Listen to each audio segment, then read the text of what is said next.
मोक्षमार्गस्य नेतारं भेत्तारं कर्मभोवृतां ज्ञातारं विश्वतत्त्वानां वन्दे तद्गुणलब्धये।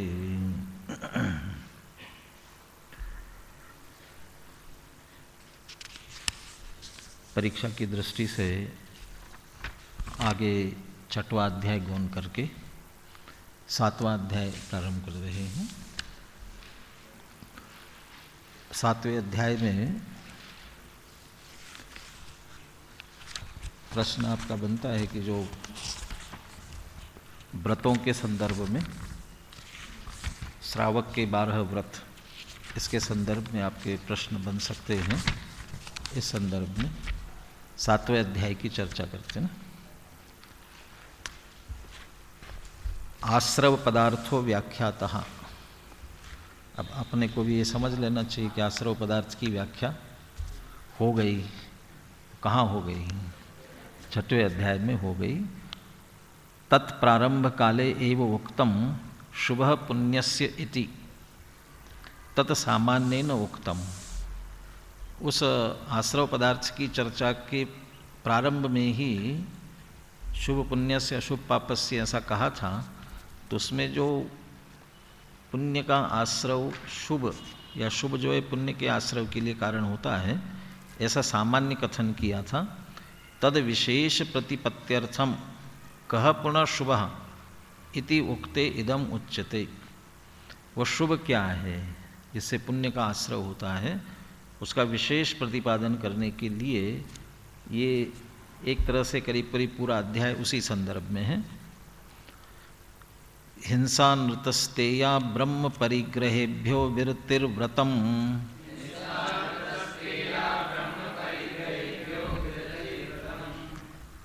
सूत्र की स्वयं व्याख्या प्रत्येक शब्द की आती ही है, इसलिए वहीं चर्चा करेंगे।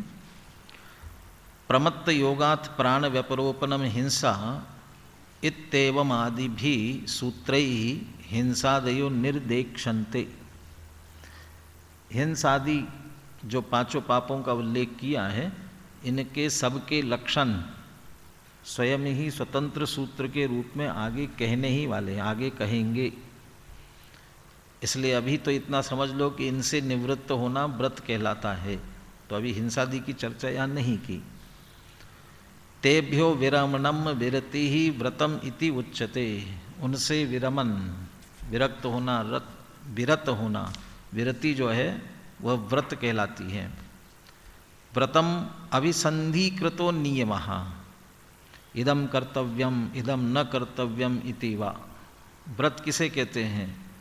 अभिसंबंधीकृत नियम, यानी अभिसंबंधीकृत माने अच्छी तरह से, प्रतिज्ञा शब्द दिया, प्रतिज्ञा करके जो नियम लिया जाता है। अभिसंबंधीकृत, मैं ऐसा करूँगा ही, इदम कर्तव्यम इदम न कर्तव्यम, माने उसे व्रत कहते हैं। इसका अर्थ है कि हिंसादि से विरत होना है, और वह भी नियम पूर्वक। नियम पूर्वक होंगे तब व्रत कहलाएंगे। चलते चलते हम अभी एक आध जीव को बचा लेंगे या एक दिन रात को नहीं खाएंगे तो उस संबंधी व्रत हमारा हो जाएगा क्या? नहीं, ऐसा नहीं। नियम लेने पर ही होगा। यदि नियम नहीं है तो व्रत नहीं कहलाएगा। ठीक है, उतना जितना बच गए वो अच्छा है, लेकिन अभी संबंधीकृत नियम, तब वो व्रत कहलाएगा। ननु च हिंसादया परिणाम विशेषा अध्रुवा कथम तेषाम अपादानत्वम उच्यते। ये व्याकरण संबंधी चर्चा भी सूत्रों में करते हैं। किनकी वृत्ति है ये? किनने लिखी है? पूज्यपाद आचार्य। उन्होंने व्याकरण भी लिखा है, जैनेन्द्र व्याकरण लिखा है, इसलिए वो व्याकरण की दृष्टि से भी इसमें बात करते हैं। कहते हैं आपने कहा कि हिंसा नतस्ते या ब्रह्म परिग्रहेभ्यो विरति, तो पंचमी विभक्ति आपने लगाई है, और पंचमी विभक्ति अपादान में होती है। अपादान ध्रुव, कोई ध्रुव चीज़ उसमें से हटने में अपादान पंचमी विभक्ति का प्रयोग किया जाता है। लेकिन जिन हिंसादि से हटने की बात हो रही है वे तो अध्रुव है। समय सार में जैसा कहा, जो आश्रव के परिणाम है वे तो अध्रुव होते हैं, अनित्य अनित्य अध्रुव अशरण, इस रूप में ध्रुव कहा ना उनको। जब वे अध्रुव है तो उनके अर्थ में अपादान का प्रयोग कैसे हो सकता है? कथम तेषाम अपादानत्वम उच्यते। बुद्ध्यपाये ध्रुवत्व विवक्षे पत्ते। बुद्धि के माने बुद्धि अपाये, उससे बुद्धि हटाई जा रही है कि ये कार्य करने योग्य नहीं है, इस तरह से ये बुद्धिपूर्वक त्याग किया जा रहा है। तो इस अपेक्षा से कहते ध्रुवत्व विवक्षा हो जाती है। बुद्धि पूर्वक छोड़ने की अपेक्षा यहाँ ध्रुवत्व ले रहे हैं। यथा धर्मात् विरमति इत्यत्र य एष मनुष्यः संभिन्न बुद्धि स पश्यति दुष्करो धर्मः फलं च अस्य श्रद्धामात्रगम्यम इति स बुद्धिया संप्राप्य निवर्तते। जिसकी ये बुद्धि हो गई, दिमाग में ये आ गया कि भाई धर्म तो बहुत कठिन है, ये मैंने इसको किया जाना संभव नहीं है, ये तो श्रद्धा तो की जा सकती है, किया नहीं जा सकता है, ऐसा बुद्धि से समझ करके वह धर्म से विरत हो जाता है, धर्म करता नहीं है। तो अब कह रहे कि धर्म से विरत होता है, ऐसा जो पंचमी का प्रयोग किया गया है वह बुद्धि लगा करके कर रहा है, इसलिए पंचमी विभक्ति का प्रयोग किया। एवं इहापि य एव मनुष्य प्रेक्षा पूर्वकारी स पश्यति ययते हिंसादया परिणामाः ते पाप हेतवः पाप कर्मणि प्रवर्तमानान् जनान् इह एव राजान दंडयन्ति परत्र च दुःखम अवाप्नुवन्ति इति स बुद्ध्या संप्राप्य निवर्तते। यानी ये जो निर्णय बुद्धिपूर्वक करके छोड़ा जाता है, उस अर्थ में भी पंचमी विभक्ति का प्रयोग किया जा सकता है। पहले तो सामान्य उदाहरण दिया, कोई व्यक्ति धर्म से विरत हो रहा है, और ज़्यादातर ऐसे ही होता है कि साहब क्यों नहीं करते हो, ये तो साहब बहुत कठिन है। किसी को भी कोई नियम लेने के लिए कहा जाएगा तो क्या करता है कि नहीं साहब हमसे तो नहीं होता, बहुत कठिन है। कठिन कह करके उससे निवृत्त होता है, छूटता है। उसकी बुद्धि में ये बैठा है कि ये कठिन है, ऐसा समझकर निवृत्त होता है। ऐसे ही पापों से व्रत लेने वाला पापों से अच्छी तरह समझ करके निवृत्त हो रहा है, इसलिए पंचमी विभक्ति का प्रयोग ठीक है। कैसे निवृत्त हो रहा है? एवं यहापि, इस प्रकरण में भी, ये एव मनुष्य प्रेक्षापूर्वकारी स पश्यति। प्रेक्षापूर्वकारी माने विचारशील है, सोच समझ करके कार्य करने वाला है। वो क्या करेगा? ययते हिंसादया परिणाम ते पाप हेतु। हिंसादिक परिणाम कैसे है? पाप के हेतु है। पाप कर्मणि प्रवर्तमानान जनान, जो पाप कर्मों में प्रवृत्ते उन लोगों को इहैव राजा न दंडयंती, इसी जन्म में राजा दंड देता है। और परत्र, अगले भाव में दुखम अवाप्नुवंती, पाप के उदय में पुनः दुख ही प्राप्त होंगे। इति, ऐसा विचार करके स बुद्ध्या संप्राप्य, अस्तर बुद्धि से अच्छी तरह से समझ करके निवर्तते, पापों से निवृत्त होता है। ततो बुद्धिया ध्रुवत्व विवक्षोपत्ते अपादानत्वम युक्तम। तो बुद्धिपूर्वक कर रहा है और बुद्धि की ध्रुवता होती, भले ही उन परिणामों की अध्रुवता है, लेकिन बुद्धि की ध्रुवता है। इस विवक्षा से अपादान पंचमी का प्रयोग करना उचित है। तो ये थोड़ा व्याकरण की अपेक्षा से बात की। विरति शब्द प्रत्येकम परिसमाप्यते, पांचों पापों को एक साथ लिया था, अंत में विरति शब्द दी है, हर एक के साथ जोड़ना है। हिंसाया विरति ही, अनृताद विरति ही इत्येवम आदि, तो पांचों से विरति है।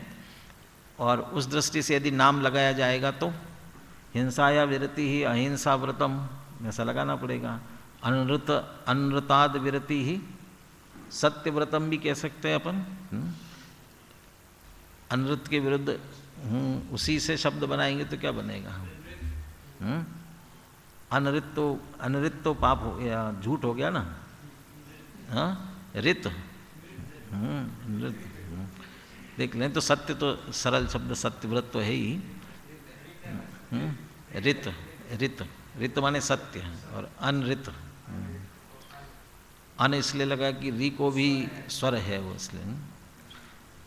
तत्र अहिंसा व्रतम आदौ क्रियते प्रधानत्वात्। सबसे पहले कौन सा व्रत लिया? कहाँ है हिंसा? हिंसा है पहले तो, तो हिंसा से विरति, अहिंसा व्रत सबसे पहले उल्लेख किया उसे। क्यों? सत्यादीनि ही तत्परिपालनार्थानि स्यस्य वृत्ति परिक्षेपवत्। वो कहते मुख्य तो अहिंसा व्रत ही है, और सत्यादि क्या है? वो उसकी रक्षा के लिए कहे गए हैं। कैसे? सस्यस्य वृत्ति परिक्षेपवत्, फसल को बचाने के लिए जैसे बाढ़ लगाई जाती है, तो फसल के लिए बाढ़ की तरह अहिंसा व्रत मुख्य है, और सत्य आदि उसी के बाढ़ के रूप में है। मेरे ख्याल से पाप के रूप में भी ऐसा कहा, पर पुरुषार्थ सिद्धिपाय में है। बस सब सारे पाप हिंसा रूप ही है। अनृत वचनादि केवलम उदाहरितम शिष्याय, ये कहा ना कि सब हिंसा, मैंने सभी हिंसा रूप ही है।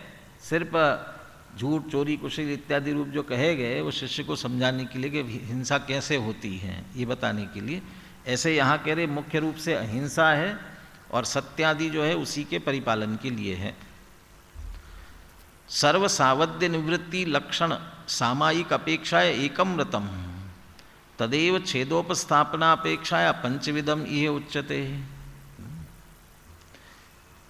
एक व्रत कहा जाए तो वह सामायिक एक व्रत है। मुनिराज कितने व्रतों का अंगीकार करते हैं जब दीक्षा लेते हैं? तो यदि मुनिराज दीक्षा लेते हैं तो बस अब मेरे निरंतर सामायिक का व्रत अंगीकार कर लिया है, निरंतर सामायिक का व्रत हो गया उनका, हमेशा के लिए पूरी तरह से। सामायिक स्वरूप प्रपन्नो हम, अब मैं सामायिक स्वरूप को प्राप्त करता हूँ। तो क्यों? क्योंकि अब वो जीवन भर ही सर्व पापों से छूट गए, इसलिए कहते हैं वो एक व्रत है सामायिक की अपेक्षा से एक। और फिर आगे के जो भेद किए हैं, सामायिक, छेदोपस्थापना, आगे के जो भेद किए गए हैं, ये के लिए उसी के भेद किए गए हैं मुख्य रूप से, क्योंकि सामायिक में सभी पापों का निषेध आ गया है। ऐसे यहाँ ये कहना चाहते हैं, अहिंसा व्रत कहने में सब आ गए, सत्यादिक जो है उसी के परिपालन की अपेक्षा कहा गया। ननु च अस्य व्रतस्य आश्रव हेतुत्वम अनुपन्नम संवर हेतुषु अंतर्भावात्। ये बहुत चर्चित विषय रहता है। अणुव्रत महाव्रत आश्रव के कारण है कि संवर के कारण है? यहाँ प्रश्न शशि यही कर रहा है, ये तो संवर के कारण है, तो संवर में इनका अंतर्भाव होना चाहिए ऐसा नहीं कह रहा है, वो कह रहा होता है, संवर में अंतर्भाव है इनका। और आप उसको यहाँ पर शुभ से पुण्य का आश्रव होता है ऐसा कह करके आश्रव के रूप में वर्णन कर रहे हो। अस्य व्रतस्य आश्रव हेतुत्वम अनुपन्नम, इन व्रतों को शुभाश्रव या पुण्याश्रव का हेतु कहना अनुचित है। संवर हेतुषु अंतर्भावात्, क्योंकि इनका संवर में अंतर्भाव होता है। कैसे होता है? संवर हेतवा वक्षन्ते गुप्ति समित्यादया। संवर के हेतु आगे कहेंगे, कौन से अध्याय में? 9वें अध्याय में। तो वहाँ जाकर के गुप्ति, समिति और धर्म, अनुप्रेक्षा, परिचय, जय, चारित्र, इन सबको लिया संवर के हेतु के रूप में। उसी में तत्र 10 विधे धर्मे, उसमें धर्म है और वो 10 प्रकार का कहा। उसमें संयमेवा व्रतानाम अंतर्भावा, उसमें संयम आया। संयम क्या है? प्राणी संयम, इंद्रिय संयम, ये व्रत ही तो है। प्राणियों का संयम क्या किया जाएगा? व्रत इंद्रियों का संयम किया जाएगा, तो अहिंसादि यही तो व्रत लिए जाएंगे। इसलिए वहाँ उस संयम धर्म में अंतर्भाव हो जाता है, इसलिए वह संवर का कारण होगा। ये व्रत है संवर के कारण है, आश्रव की नहीं। ये प्रश्न है, शंका खड़ी की है। न एष दोषः, ऐसा नहीं है। तत्र संवरो निवृत्ति लक्षणो वक्ष्यते प्रवृत्तिश्च अत्र दृश्यते। संवर निवृत्ति लक्षण वाला है, पर से निवृत्ति स्व में प्रवृत्ति, और यहाँ जो है प्रवृत्तिश्च अत्र दृश्यते, इन व्रतों में प्रवृत्ति देखी जा रही है। इसीलिए तपसा निर्जराच, तप से निर्जरा होती है। तप कितने प्रकार के? 12 प्रकार के, बाह्य और अंतरंग तप।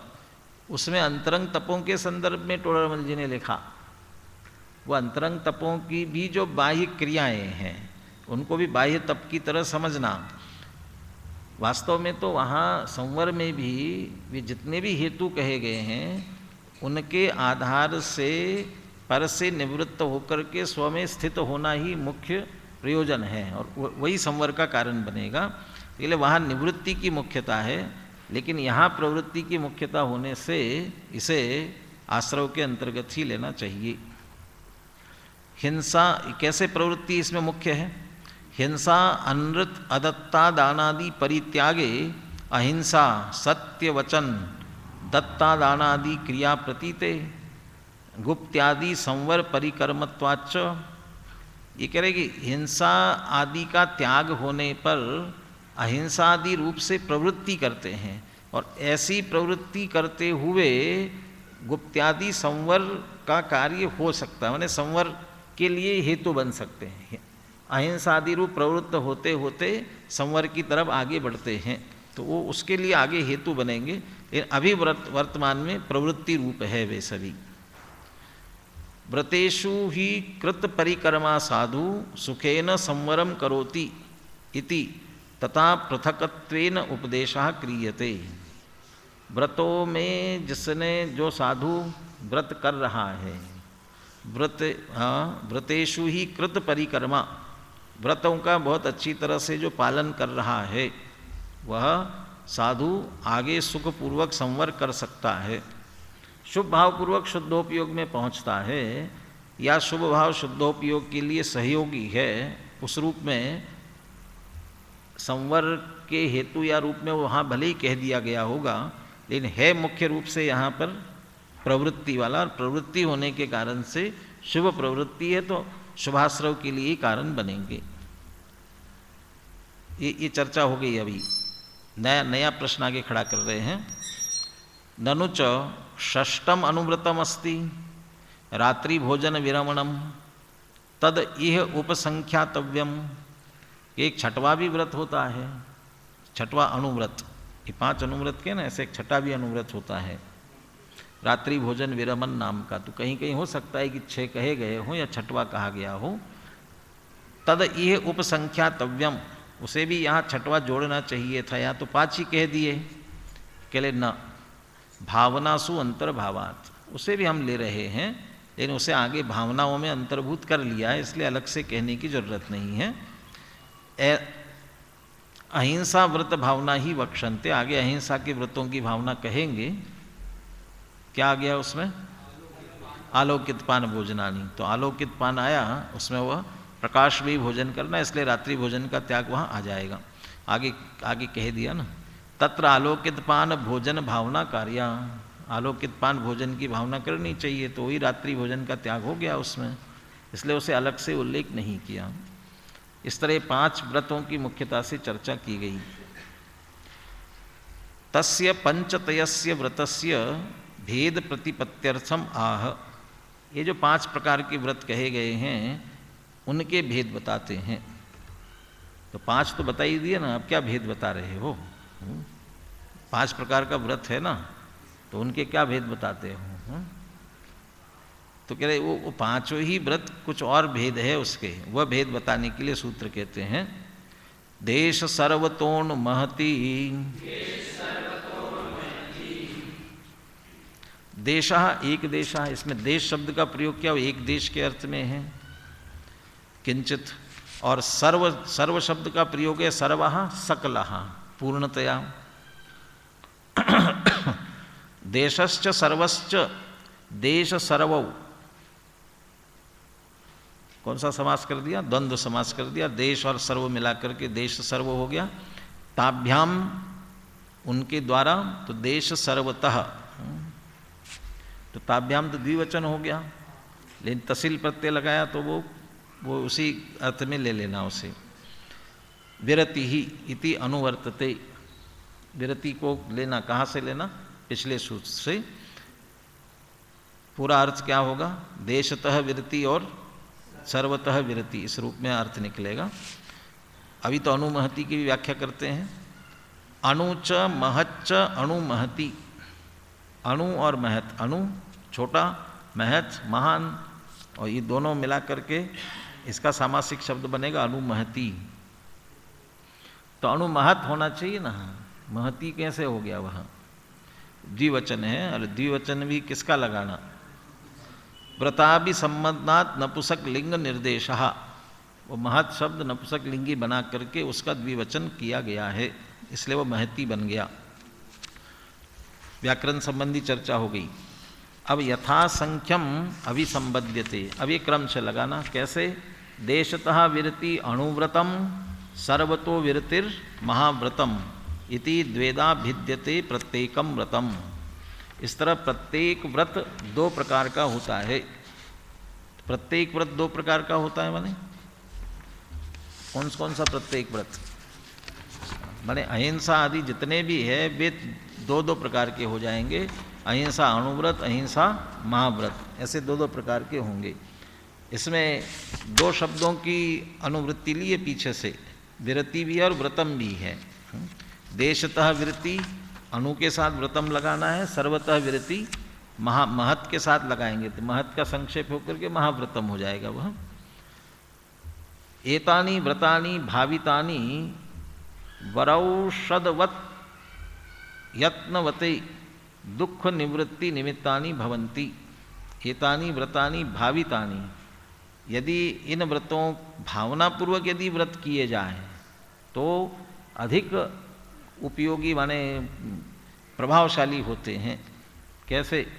वरौषधवत् यत्नवते दुख निवृत्ति निमित्तानि, औषधि की तरह। क्या दृष्टांत बनाए इसको? प्रयत्नशील जो पुरुष उत्तम औषधि के समान इन व्रतों का सेवन करता है तो उसके दुखों का नाश होता है। प्रयत्नशील पुरुष, वरौषध यत्नवते, प्रयत्नशील पुरुष यदि औषधि की तरह इनका उपयोग करता है, सेवन करता है। दुखों से बचने के लिए क्या किया जाए? सांसारिक दुखों से बचने के लिए ये व्रतों का पालन किया जाए तो जिससे इससे दुखों से बच सकता है, यानी औषधि की तरह इनका प्रयोग कर लेना चाहिए। किमर्थम कथम वा भावनम तेषाम इत्यत्र उच्यते। कैसी और कैसी भावना करनी चाहिए इन व्रतों की, उसके लिए हर एक के 5-5 भावनाएं कहते हैं।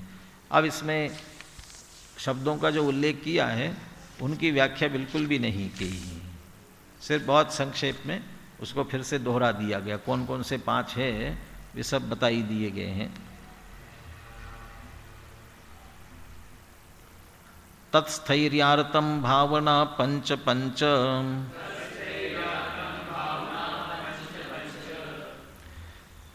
तेषां व्रतानां स्थिरीकरणाय एकैकस्य व्रतस्य पंच पंच भावना वेदितव्या। उन्हीं व्रतों के स्थिरीकरण के लिए एक एक व्रत की 5-5 भावना कहते हैं। क्या शब्द छूट गया कुछ एक? आद्यस्य अहिंसा व्रतस्य भावना का इत्यत्र उच्यते।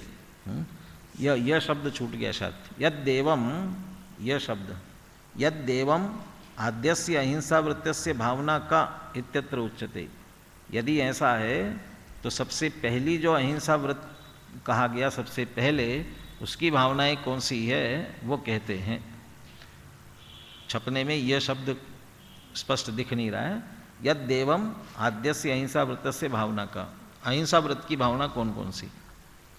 वांग मनो गुप्तिर्यादान निक्षेपन समित्यालोकित पान भोजनानि पंच।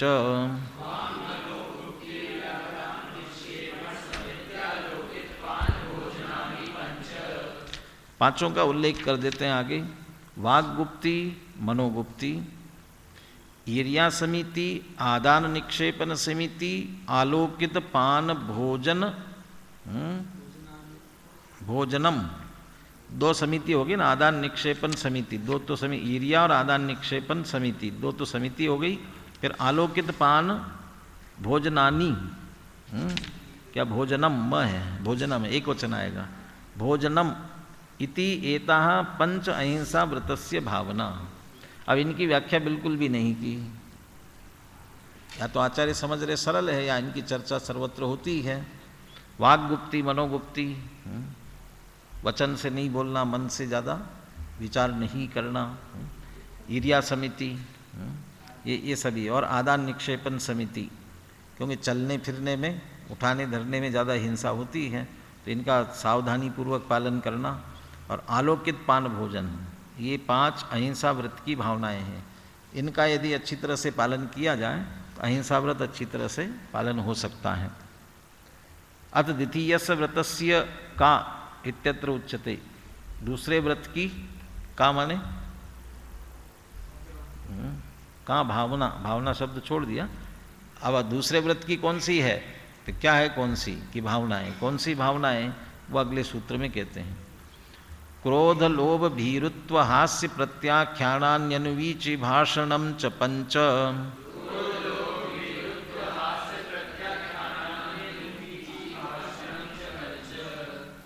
ये प्रत्याख्यान शब्द जो है, क्रोध लोभ भीरुत्व हास्य, इन सब के साथ लगाना है।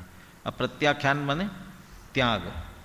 क्रोध प्रत्याख्यानम, लोभ प्रत्याख्यानम, भीरुत्व प्रत्याख्यानम, हास्य प्रत्याख्यानम, और अनुवीची भाषणम। अनुवीची भाषण, अनुवीची भाषण निर्दोष भाषण कहा, माने दोषपूर्वक भाषण नहीं करना, निर्दोष भाषण ही करना। ये सत्यव्रत की 5 भावनाएं हैं। पंच भावना सत्यव्रतस्य गेया। आगे दिया अनुवीची भाषणम निर्वद्य अनुभाषणम इत्यर्थः। निर्वद्य, सदोष, जबरदस्ती कुछ भी बोलते जाएंगे तो झूठ बोलने की संभावना रहती है। क्रोध से, लोभ से, भय से, हास्य में यह असत्य बोला जाता है, इसलिए इनका त्याग करना, इस सत्यव्रत की 5 भावनाएं। इदानीं तृतीयस्य व्रतस्य का भावना इत्यत्र आह। तीसरे व्रत की, तीसरा आएगा कौन सा व्रत, अचौर्य व्रत। अब इसमें एक ये भी दिक्कत है, अचौर्य अणुव्रत की है कि अचौर्य महाव्रत की भावनाएं हैं। दोनों में लगाना पड़ेगा। यदि अणुव्रत की हम कहते हैं तो फिर समिति आदि का प्रयोग कर रहे हैं, तो समिति किसके होती है, मुनिराज की होती है ना। इसलिए तो मुनिराज की भी मुख्यता से दोनों को लेते हुए, इसलिए व्रत की कह रहे हैं, उन व्रतों की भावना। तो जिस भूमिका में है उस भूमिका के अनुसार उसे लेना चाहिए। अब आलोकित पान भोजन कह रहे हैं, और आलोकित पान भोजन को किससे जोड़ा है, रात्रि भोजन त्याग से जोड़ा है। रात्रि भोजन त्याग का नियम किसको है, मुनिराज को तो ही नहीं, गृहस्थ के लिए हैं। तो ये इसलिए दोनों की तरफ से ही, दोनों के लिए सामान्य रूप से लेना चाहिए। तीसरे व्रत की भावनाएं, शून्यागार विमोचितावास परोपरोधा करण भैक्ष शुद्धि सदरमा विसंवादा पंच।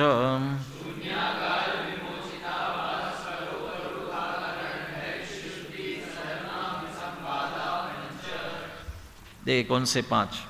पहले शून्यागारेषु गिरि गुहा तरुकोटरादिषु आवासः, ये पहला कहलाएगा शून्यागार। पहला शून्यागार वास, फिर आएगा विमोचित आवास, आएगा विमोचित आवास। शून्यागार का मतलब है गिरी, पर्वत पर, तो ऐसी जगह पर्वतों पर कौन जाएगा रहने के लिए। और जो बहुत सी जगह ऐसे होते नहीं, पहाड़ी लोग ही पहाड़ी कहलाते हैं, उन पहाड़ों पर रहते ही हैं, तो ऐसे पहाड़ों पर रह जाकर के रहने वाली बात नहीं है। हिल स्टेशन बन गए आजकल, तो ऐसे हिल स्टेशन पर जाकर के रहे तो गिरी पर जाकर के रहने की बात आ गई ना। तो शून्य, जनों से, जन लोगों का संपर्क ज़्यादा नहीं, जनता का संपर्क ज़्यादा नहीं हो। गुफाओं में गुहा, तरुकोटर, तरुकोटर पेड़ में सूखा पेड़ हो जाए और उसके अंदर बहुत बड़े बड़े पेड़ होते थे और उसके अंदर ऐसे खोखली खाली जगह हो जाती थी, वहाँ कौन जाने वाला है। इसलिए ऐसी जगहों पर निवास करना, तो निवास करना फिर उसको क्या अपना आवास बना लेना क्या, वो तो जितनी देर रहना है, बैठना है, ध्यान करना है, तो ऐसी जगह पर करने की बात है। परकीयेषु च विमोचितेषु आवासः, दूसरों ने जिसको छोड़ दिया है, ऐसी जगह पर, अब छोड़ दिया तो खंडहर जैसे हो जाते हैं, तो ऐसे स्थान पर विमोचितावास। परेशाम उपरोध अकरणम, परो परोधाकरण, पर उपरोध अकरण, जहाँ भी बैठे हुए दूसरों को नहीं रोकना। परेशाम उपरोध अकरणम। आचार शास्त्र मार्गेण भैक्ष शुद्धि, आचार शास्त्रों में यदि श्रावक है तो श्रावकाचार के लिए जैसे भोजन की शुद्धि कही गई है, और यदि मुनिराज है तो उनके लिए जैसे शास्त्र में भोजन की शुद्धि कही गई है वैसे भोजन, शुद्ध भोजन ही लेना, भैक्ष शुद्धि। ममेदम तव इदम इति सधर्म भी अविसंवादः, ये मेरा है ये तेरा है। झगड़े को अपन कहते तू मैं कहते ही है, तो ये तेरा है ये मेरा है, मम इदम तव इदम। इस तरह से सधर्म भी अविसंवादः, साधर्मियों से विसंवाद नहीं करना चाहिए। यदि कोई साधर्मी हमारी चीज़ ले रहा होगा तो हम तो कहेंगे नहीं भी मेरी है कैसे ले रहे हो। साधर्मी होगा तो नहीं लेगा, कैसे लेगा फिर, साधर्मी कैसे है, नहीं लेगा। अब विधर्मी ले रहा होगा तो अब कितना भी लड़ोगे वो देगा ही नहीं तुमको, क्या लड़ करके करना है तुमको। इसलिए मैंने शांति से लेना चाहिए। इसलिए ये इति एताः पंच अदत्तादान विरणम, अदत्तादान विरमण व्रतस्य भावना, इस तरह से 5 अचौर्यानुव्रत संक्षेप में अपन कहते हैं। इसे अदत्तादान विरमण व्रत की 5 भावनाएं हैं। अथ इदानीं ब्रह्मचर्य व्रतस्य भावना वक्तव्या इत्यत्र, ब्रह्मचर्य व्रत की भावना कहनी चाहिए तो कहते हैं स्त्री राग कथा श्रवण, तन मनोहरांग निरीक्षण, पूर्व रतानुस्मरण, वृश्रेष्ठ रस स्व शरीर संस्कार त्यागा, पंच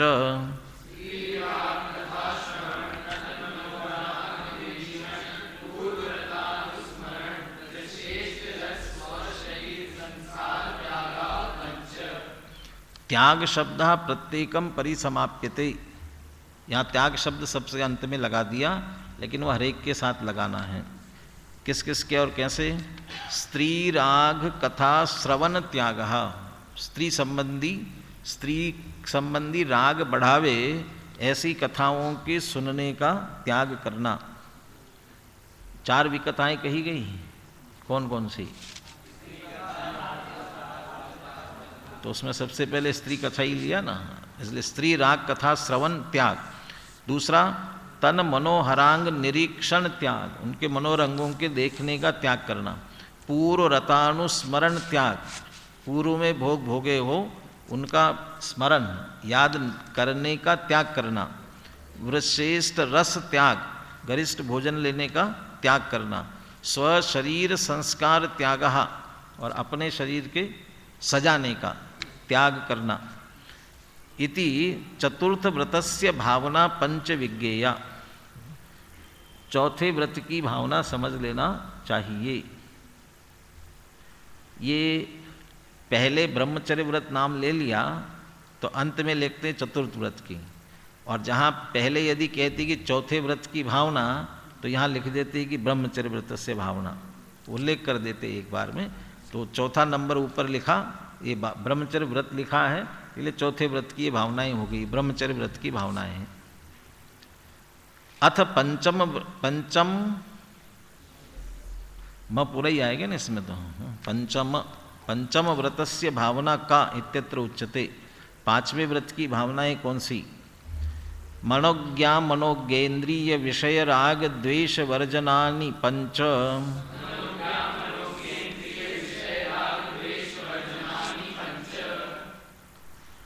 पंचानाम इंद्रियाणाम स्पर्शादीनाम इष्टानिष्टेषु विषयेषु उपनिपतितेषु, उपनिपतितेषु, उपनिपतित मैंने आ पड़े हैं 5 विषयों के प्राप्त होने पर, है ना, प्राप्त उपनिपतेषु, प्राप्त होने पर। स्पर्शादिषु राग वर्जनानि पंच, आकिंचन्य व्रतस्य भावना प्रत्येतव्या। 5वें व्रत का नाम क्या दिया? आकिंचन्य। और वैसे परिग्रहेभ्यो विरति है, तो अपरिग्रह, तो उससे सीधे आकिंचन्य से कैसे जोड़ा? क्योंकि आकिंचन्य धर्म किस रूप में लिया है? तो ये सभी 14 ही प्रकार के 24 प्रकार के परिग्रह से रहित पना, उसी को आकिंचन्य लिया। और यहाँ 5 कैसे हो गए ये? तो वो उसी प्रकार से लगाना पड़ेगा आपको। हाँ, स्पर्शनेन्द्रिय इष्टानिष्टेषु राग द्वेष वर्जनम, ये एक हो जाएगा। स्पर्शनेन्द्रिय संबंधी इष्ट हो तो राग नहीं करना, अनिष्ट हो तो द्वेष नहीं करना, वो एक होगा। ऐसे 5 इंद्रियों संबंधी जितने विषय होंगे उनके प्रति राग द्वेष नहीं करना। कब नहीं करना? ये कह रहे हैं प्राप्त होने पर, जैसे प्राप्त हो जाए। एक तो पहले से जिनको हम जोड़ते हैं, किसको जोड़ेंगे? अभी ठंड चली गई तो सब अपने स्वेटर, गरम शॉल, रजाई सब क्या करेंगे? सब इकट्ठे करके भर के रख देंगे। तो क्यों रख रहे हो? अगले साल काम आएंगे। तो अभी उनके प्रति राग है, इसलिए उनको अभी से जोड़ करके रखेंगे। और फिर अब पंखा, कूलर अब फिर साफ करना, फिर लगाना शुरू कर देंगे, अब उनको जोड़ना शुरू करेंगे।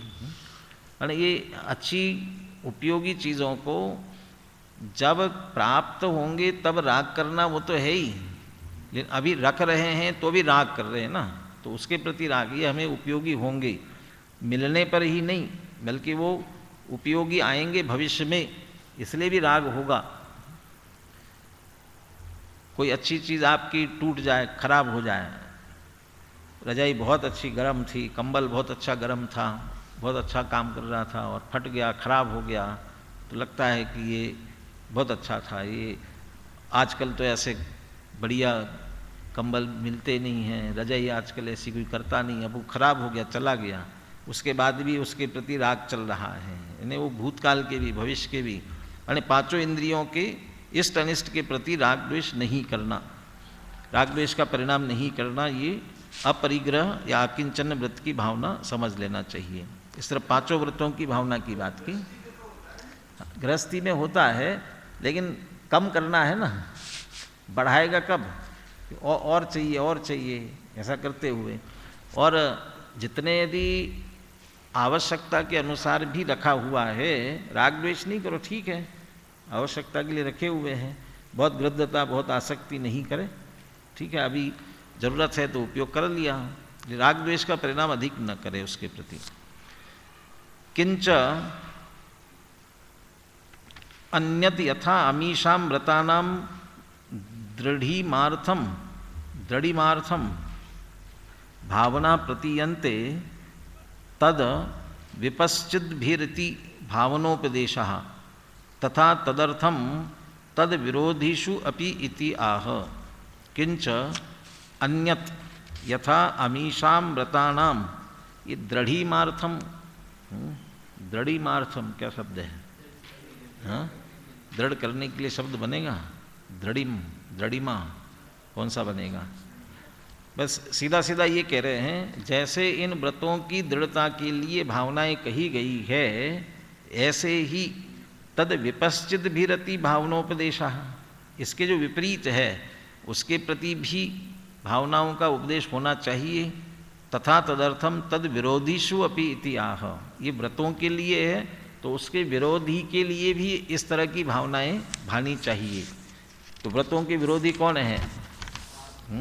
पाप है, हिंसादि, तो उनके प्रति क्या भावनाएं भानी चाहिए वो कहते हैं। हिंसा दिश्विहा मूत्रा पाया वद्य दर्शनम,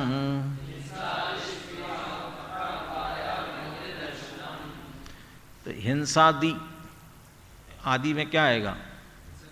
तो पूरे 5 पापों का उल्लेख करना है। इन सभी में यह अमूत्र, यह माने इस जन्म में, अमूत्र माने अगले जन्म में, ये कैसे हैं? अपाय और अवध्य है। इति ऐसा दर्शन, दर्शन माने देखना, विचार करना, स्पष्ट करते हैं इसे। अभ्युदय निःश्रेय सार्थानाम क्रियाणाम विनाशका प्रयोगो अपायः, जो हमारे अभ्युदय हमारा विकास जिसमें हो रहा है, ऐसे कौन निःश्रेयस या अभ्युदय का तौर लिया स्वर्ग और निःश्रेयस लिया मोक्ष। तो मोक्ष, स्वर्ग और मोक्ष के प्राप्त करने वाली जो क्रियाएं हैं उनके विनाश रूप जो है वह कहलाएगी अपाय, हानिकारक, हमारे लिए जो हानिकारक है। तो हमारे लिए मुक्ति की प्राप्ति न हो तब तक स्वर्ग होना ठीक है, मोक्ष तो बहुत बढ़िया ही है, उसका जो नाश करे, उसकी प्राप्ति न करने दे, वह हमारे लिए हानिकारक होने से अपाय रूप है। और दूसरा अवध्यम गर्ह्यम, गर्ह्य, गर्ह्य माने अवध्य का अर्थ गर्ह्य है। अच्छा, गर्ह्य, हाँ, निंदा गर्हा इस रूप में है ना, अपाया अवध्य दर्शनम, निंदनीय है। गर्ह्य माने निंदा गर्हा कहते हैं ना, तो उस रूप में कहते निंदनीय समझ लीजिए, निंदा करने योग्य, छोड़ने योग्य है। अपाय और अपायश्च अवध्यम च अपायावद्ये तयोः दर्शनम अपायावद्य दर्शनम भावयितव्यम। ये अपायावद्य को समास करके बता दिया, अपाय और अवध्य पने से उनकी भावना भानी चाहिए, ये अपाय हानिकारक है या निंदनीय है, इस तरह से विचार करना चाहिए। वह कहाँ पर अपाय कारक है, हानिकारक है? यह अमूत्र च केशु, यह अमूत्र की व्याख्या नहीं की, सरल समझ करके, ये माने इस लोक में, अमूत्र माने परलोक में भी, इस लोक में भी हानिकारक है, आगामी भव के लिए भी हानिकारक है, इस भव में भी निंदनीय है और अगले भव के लिए भी निंदनीय है। तो ये सभी निंदनीय है, ऐसा किनके संबंध में विचार करना? केशु, हिंसादिशु, हिंसा आदि पांचों पापों के संदर्भ में। कथम, कैसे विचार करना है इनके संदर्भ में? उच्यते हिंसायाम तावत हिंस्रो ही नित्य उद्वेजनीयाः सतत अनुबद्ध वैरश्च इह च वदबंध परिक्लेशादीन प्रति लभते प्रेत्य च अशुभां गतिम गर्हितश्च भवति इति हिंसाया विपरमाः श्रेयान्। जो हिंसक होता है वह हिंसक कैसा होगा? नित्य उद्वेजनीयाः, यानी उसके परिणाम कैसे होंगे? शांत परिणाम तो हो नहीं सकते हैं, आकुल व्याकुल परिणाम ही निश्चित रूप से रहेंगे। नित्य उद्वेजनीयाः सतत अनुबद्ध वैरश्च, और जिसके साथ भी झगड़ा करेगा, हिंसा करेगा, वो उसके साथ वैर धारण करता जाएगा, अनुबद्ध वैरश्च। और यदि ऐसा करता है तो इह च वद्ध बंध परिक्लेशादीन प्रतिलभते, और इसी भाव में दूसरा इसका वध करेगा, या जेल में डाल दिया तो बंध में पड़ जाएगा, तो बंध परिक्लेशादीन प्रतिलभते, माने दूसरे से मारा जाना या बंधन में डालना, ऐसे दुखों को यहाँ प्राप्त करता है। प्रेत्य माने अगले भाव में अशुभाम गतिम गर्हितश्च भवति, अशुभ गति में जाएगा, वहाँ भी उसकी निंदा होने वाली है। इति हिंसाया उपरमाः श्रेयान्, इसलिए हिंसा से बचना चाहिए। इस तरह से ये सभी पापों में घटित करते हैं, सरल इसे पढ़ते चलते हैं। तथा अनृतवादी अश्रद्धेयो भवति इहैव च जिह्वा छेदादीन प्रतिलभते मिथ्याभ्याख्यान दुःखितेभ्यश्च बद्धवैरभ्यो बहूनि व्यसनानि अवाप्नोति प्रेत्य च अशुभाम गतिम गर्हितश्च भवति। ये तो सब में जोड़ेंगे। प्रेत्य अगले भाव में, अशुभ गति जो कि गर्हित है इसको प्राप्त होता है, हर एक में लगाया जाता है। झूठ बोलने वाले को क्या हो जाएगा? अनृतवादी, वो कैसा होता है? अश्रद्धेयो भवति, किसी के श्रद्धा का पात्र नहीं होता है। साचे झूठे मानुष देखो और आपन पूत स्वपासन देखो, ये अश्रद्धेयो भवति। इहैव च, और इसी भाव में क्या फल मिलता है उसे? जिह्वा छेदादीन प्रतिलभते, जीभ काट ली जाती है, पहले जमाने में ऐसे दंड दिए जाते थे। प्रतिलभते मिथ्याभ्याख्यान दुःखितेभ्यश्च, और जिनसे तुमने मिथ्या बोला गया है ना, और उसके कारण से दुखी हो गए, वे क्या करते हैं? बद्ध वैरेभ्यो, वो आपके साथ वैर बांध लेते हैं, और इस कारण से बहुनी व्यसनानी अवाप्नोति, बहुत सारे दुखों को प्राप्त होता है। ये तो इस भव की बात हुई। और प्रेत्य अगले भव के लिए अशुभ गति और गर्हित गति को प्राप्त करके दुखों की प्राप्त होता है। अनृत वचनाद उपरमाहा श्रेयान, इसलिए अनृत वचन से बचना ही श्रेष्ठ है। तथा स्तेनः परद्रव्य आहरणासक्तः सर्वस्य उद्वेजनीयो भवति। स्तेन माने चोरी करने वाला। तो परद्रव्य आहर, दूसरे का माल हड़पना चाहता है ना, वो निरंतर यही सोचता रहता है, इसलिए आकुल व्याकुल रहता है। जैसे मायाचारी करने वाला अंदर से आकुल व्याकुल रहता है, ऐसे कहते चोरी करने के भाव वाला आकुल। सर्वस्य उद्वेजनीयो भवति। इहैव च अभिघात वद बंद हस्तपाद कर्ण नासा उत्तरोष्ट छेदन भेदन सर्वस्व हरणादीन प्रतिलभते। चोरी करने वाला पकड़ा जाए तो क्या क्या हो सकता है, क्या क्या कर देते हैं। अभिघात, अच्छी तरह से पहले पिटाई हो जाती है। वध, मार ही देवे। बंध, बांध करके जेल में डाल दे। देखिए अब क्या क्या छेदा जा सकता है। हस्त पाद माने हाथ पैर तोड़ दे या काट दे समझ लीजिए। कर्ण नासा ओष्ठ, ओष्ठ उत्तर क्यों लिखा उसमें, नासोत्तर ओष्ठ, ऊपर के ओष्ठ। छेदन माने इनके छेदन, हस्त छेदन, पाद छेदन, कर्ण छेदन, नाक काट दी, ओठ काट दिए, इतना सारा छेदन भेदन। और भी क्या हो सकता है, सर्वस्व हरण, उसके सर्व संपत्ति जब्त कर ली जाए, ऐसा। अब विजय माल्या चला गया, क्या कर रहे हैं, सारी संपत्ति अब जब्त कर रहे हैं। और वो जेल में सहारा वाले कौन थे, सुब्रतो राय, अब उसको कहा था दे दो नहीं तो जेल से छोड़ेंगे नहीं तुमको। ये सभी इसी भाव में दुख होते हैं। प्रेत्य च अशुभाम गतिम गर्हितश्च भवति, और अगले भाव में ही गर्हित गति ही मिलती है। इति स्तेयाद विप्रति श्रेयसी, इसलिए चोरी से बचना ही श्रेयस्कर है। तथा अब्रह्मचारी मद विभ्रम उद्भ्रांत चित्तः वन गज इव वासिता वंचितो विवशः वध बंधन परिक्लेशान अनुभवति मोहाभिभूतत्वाच्च कार्य अकार्य अनभिज्ञो न किंचित कुशलम आचरति परांगना आलिंगन संगकृत रतिश्च इहैव वैरानुबंधनो लिंग छेदन वद बंद सर्वस्व हरणादीन अपायान प्राप्नोति प्रेत्या अशुभाम गतिम अश्नुते गर्हितश्च भवति।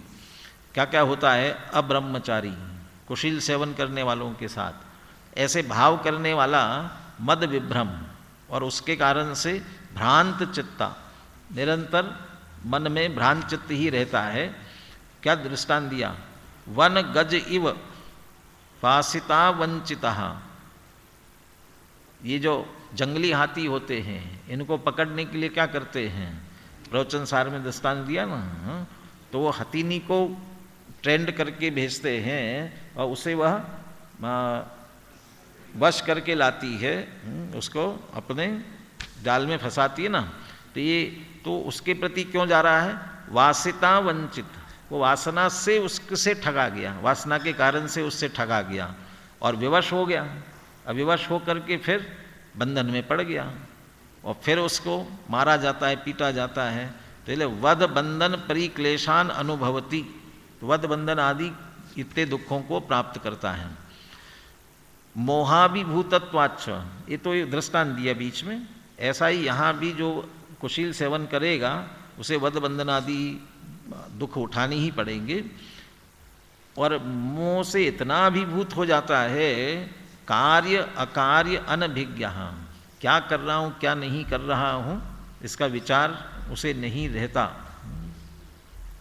वो कहते हैं ना, भूखन देखे बासी भात और कामन देखे जात कुजात, ऐसा ऐसा कहते हैं ना।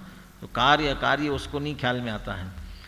न किंचित कुशलम आचरति, और वो क्या कर रहा हूँ ये ठीक नहीं होने से वो कुछ भी अच्छा कार्य नहीं कर सकता है। न किंचित कुशलम आचरति, अब उसे क्या दंड मिलेंगे? परांगना लिंगन संग कृत रति ही च, और दूसरे स्त्रियों के साथ रति करने के कारण से इहैव वैरानुबंधन, अब जिससे यदि परस्त्री से वो कर लिया उसने, जिससे किया वो वैर बांधेगा। और लिंग छेदन, लिंग छेद दिया जाए और मारा जाएगा, बंधन में डाला जाएगा, और सर्वस्व हरणादीन, उसका भी सर्वस्व छीन लिया जाए, ऐसे अपायान प्राप्नोति, दुखों को प्राप्त करता है और अशुभ गति को तो प्राप्त करता ही है। अतः विरतिर आत्महिता, इसलिए इससे निवृत्त होना ही ठीक है। इसमें फिर से पाप का उल्लेख नहीं किया। अतः विरतिर आत्महिता, विरति ही शब्द दे दिया, विरत होना चाहिए इससे। अंतिम पाप, तथा परिग्रहवान शकुनिरिव ग्रहित मांस खंड अन्येषां तदर्थीनां पतत्रीणां इहैव तस्करादीनां अभिभवनीयः भवति, तद अर्जन रक्षन प्रक्षयकृतांश्च दोषान् बहून् अवप्नोति च अस्य तृप्तिर भवति इंधनैरिव अग्नेः लोभाभिभूतत्वाच्च अकार्य कार्य अनपेक्षा भवति, प्रेत्य च अशुभां गतिम आस्कंदते लुब्धो अयमिति गर्हितस्य भवति इति तद्विवरणं श्रेयः। क्या क्या कह रहे हैं? शकुनि रिव, शकुनि किसकी तरह? दृष्टांत में क्या लिया? पक्षी मांस के टुकड़े को प्राप्त करके उसको चाहने वाले दूसरे पक्षियों के द्वारा पराभूत होता है। अच्छा, उसी प्रकार परिग्रह वाला भी इसी लोक में उसके चाहने वाले चोर आदि के द्वारा पराभूत होता है, मतलब उनकी सबकी नज़र उस पर पड़ती है और वो उस पर झपट्टे मारते हैं। परिग्रहवान शकुनि रेव ग्रहित मांस खंडा, जैसे शकुनी पक्षी कोई मांस खंड को ग्रहण किए हुए हो, अन्येषां तदर्थिनाम पतत्रीणाम, वो उसी को चाहने वाले दूसरे उस पर गिरते हैं, इसलिए इहैव तस्करादीनाम अभिभवनीय, तो यहीं चोरों से वह ठगा जाता है, चुराया जाता है, उससे दुखी होता है। और उसके अलावा भी तद अर्जन रक्षण, वो सब परिग्रह जोड़ना और उसकी रक्षा करना, कहीं क्षय नहीं हो जाए, नष्ट नहीं हो जाए, इसलिए चिंता में लगे रहता है। ऐसे बहुत सारे दोषों को प्राप्त होता है। और न चास्य तृप्तिर्भवति, और इस परिग्रह की इच्छा करने वाले की तृप्ति होती नहीं। कैसी? ईंधनैहि इव अग्ने, हे अग्नि की ईंधन से कभी तृप्ति हुई है क्या? कितना भी ईंधन डाला जाएगा तो वह समाप्त होता जाता है। ऐसे ही परिग्रह कितना भी इकट्ठा कर लिया जाए तो तृप्ति नहीं होती कभी भी। लोभाभिभूतत्वाच्च, लोभ से निरंतर अभिभूत रहता है इतना, कार्य अकार्य अनपेक्षा भवति, क्या करना चाहिए क्या नहीं करना चाहिए, हित अहित, ये उसको कुछ भी समझता नहीं है, इसलिए निरंतर दुखी होता है। अब प्रेत्याच अशुभाम गतिम आस्कंदते लुब्धो अयम, यह जो लोभी है भविष्य में भी अशुभ गति को ही प्राप्त होता है। तद विवरणम श्रेया, इसलिए परिग्रह से भी विरक्त होना चाहिए। एवं हिंसादिषु अपाया अवध्य दर्शनम भावनीयम, इसलिए हिंसादि में इससे ये अपाय और अवध्य रूप ही है, ऐसा विचार करना चाहिए। और भी क्या विचार करना, ये अगले सूत्र में 2 सूत्र और है इससे संदर्भित, इन्हीं बल्कि और भी भावनाएं हैं। 4 सूत्र है, दुख में वा प्रमोद, मैत्री प्रमोद के भाव और जगत का स्वभाव, 3 सूत्र हैं। और क्या भावनाएं करनी चाहिए, फिर 5 पापों की चर्चा प्रारंभ करेंगे।